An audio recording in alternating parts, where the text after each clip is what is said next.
এই দুনিয়ার প্রতিটি মানুষ জানে, যারাই জন্মগ্রহণ করেছে তাদেরকে একদিন মৃত্যু বরণ করতে হবে। কোরআনে বলা হয়েছে কুল্লু নাফসিন জায়িকাতুল মাউত, প্রত্যেকটা প্রাণীকে মৃত্যুর স্বাদ চাটতেই হবে। আর এটাও আমরা জানি ভালো করে যে মৃত্যুর পর আমাদের আমল গুণে মহান আল্লাহ পাক রব্বুল আলামিন জান্নাত কিংবা জাহান্নাম দুটির মধ্যে একটা জায়গায় আমাদেরকে সেখানে নিক্ষেপ করবে। আর যে কোনই আমরা আল্লাহর কাছে হাত তুলি, নামাজের মধ্যে হোক, যে কোনো দোয়া সামিল হোক, কোনো ইশারা সাহাবে হোক, কোনো বড় বড় জলসা মহফিলে হোক, নামাজের মাধ্যমে হোক, ও আল্লাহ তুমি আমাদেরকে জান্নাত নসিব করো, এই জান্নাত নসিব করো, এই কথাটা প্রত্যেকটি আলেমের মুখ থেকে শুনতে পাওয়া যায়। তাহলে এখানে বোঝা যাচ্ছে জান্নাত প্রয়োজন নাই কার, প্রত্যেকটি লোকেরই জান্নাতের প্রয়োজন আছে। যারই জান্নাতের প্রয়োজন আছে সেই ব্যক্তি আবার বলছে, ওগো আল্লাহ রব্বুল আলামিন আপনি আমাকে জান্নাত নসিব করুন, জান্নাত নসিব করুন।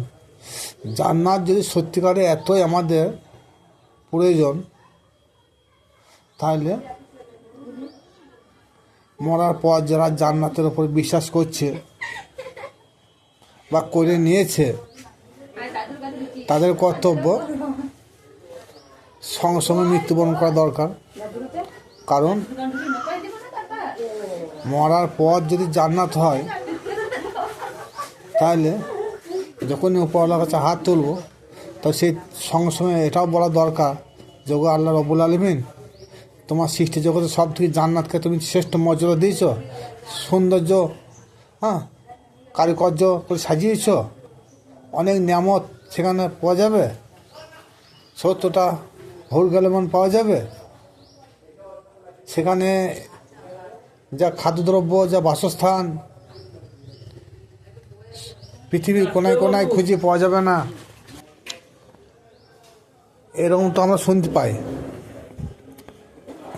তাহলে মরার পর যদি জান্নাত হয়, তাহলে তাড়াতাড়ি আমরা কেন উপর আল্লাহর কাছে মৃত্যু কামনা করি না? মুখে আমরা সবাই বলি যে জন্মেছি একদিন মৃত্যুবরণ করতেই হবে, কিন্তু যখনই মৃত্যু আমাদের সম্মুখে এসে হাজির হয়, তখন আমরা সবাই কি বলি, ওগো ভগবান, ওগো আল্লাহ আমার মাকে তুই বাঁচাও, আমার বাপকে তুই বাঁচাও, আমাকে বাঁচাও, আমার প্রতিবেশীকে বাঁচাও, আমার ছেলেকে বাঁচাও, এই কামনা করি। তখন কী হলো, তারা জান্নাতের দরকার নাই বলে মনে হচ্ছে। কারণ সেই লোকটা একটু আগেই বললো, ওগো আল্লাহ রব্বুল আলামিন তুই আমাকে আমার নসিবে জান্নাত বন্টন করো, আমাকে জান্নাত নসিব করো। অথচ সেই ব্যক্তি তার বাপ মা আত্মীয় স্বজন যখন মৃত্যুর সঙ্গে পাঞ্জা লড়ছে, তখন আর জান্নাতের কথা সে ভুলে গিয়েছে। তখন কী বলছে, ও ভগবান বা আল্লাহ তুমি ওকে হায়াত দান করো। তাহলে বোঝা যাচ্ছে জান্নাতের থেকেও, স্বর্গের থেকেও এই দুনিয়ার মহব্বত আমাদের সব থেকে বেশি। আর যদি না হয়, তাহলে আমরা মৃত্যু কামনা করি কেন? তাহলে সকলে আমাদের কর্তব্য যে বেশি বেশি করে আল্লাহর কাছে আমাদের জন্য মৃত্যু কামনা করি, আর সেই মৃত্যুর জন্য ইমানের হাওলাতে হয়, এটা তো আমরা বলি না। তাহলে মুখে বলছি আমরা যে আমাদের জান্নাতের প্রয়োজন, কিন্তু যে পরিমাণে আমরা বলি জান্নাত আমাদের প্রয়োজন, তার বহু পরিমাণে আমাদের অন্তরের বিশ্বাস বা ভক্তি রয়েছে এই দুনিয়াদারির প্রতি। দুনিয়াদারির প্রতি আমাদের বেশি ভক্তি বা মহব্বত রয়েছে। আজ এই দুনিয়াদারির প্রতি যে ভক্তি মহব্বত না থাকতো, তাহলে বলতাম কি, আল্লাহ তুমি এই ব্যক্তিকে তাড়াতাড়ি মৃত্যুদান করে, আল্লাহ তুমি এই ভাগ্যে তুমি জান্নাত নসিব করো।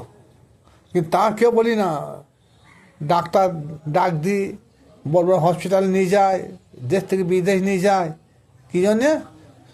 বাঁচার তাগিদে। কারণ একটু আগেই তো বলা হলো যে আমরা মৃত্যু পর হয় জান্নাত কামনা করব। আর যদি সে ভাববে যে না আমি জান্নাতে যাব না, আমি মৃত্যু পরে জাহান্নামে যাব,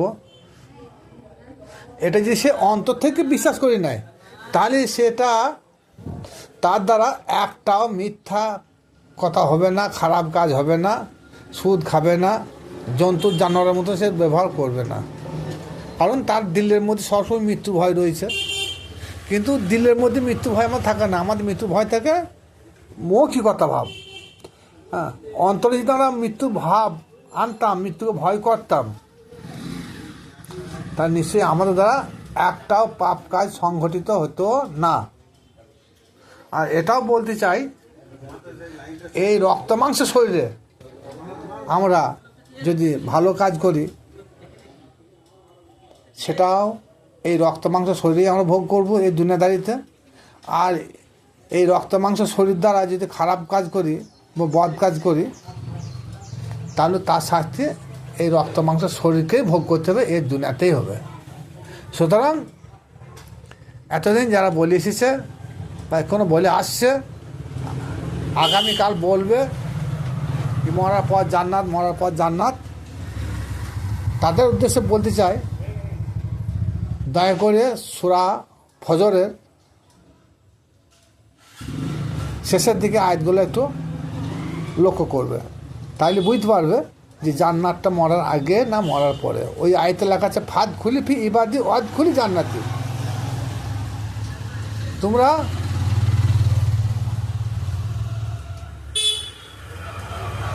ওই ইবাদি বন্দিগি যারা করে, যারা আল্লাহর প্রকৃত বান্দা, তাদের সঙ্গে দাখিল হয়ে যাও, তুমি জান্নাতে প্রবেশ করো।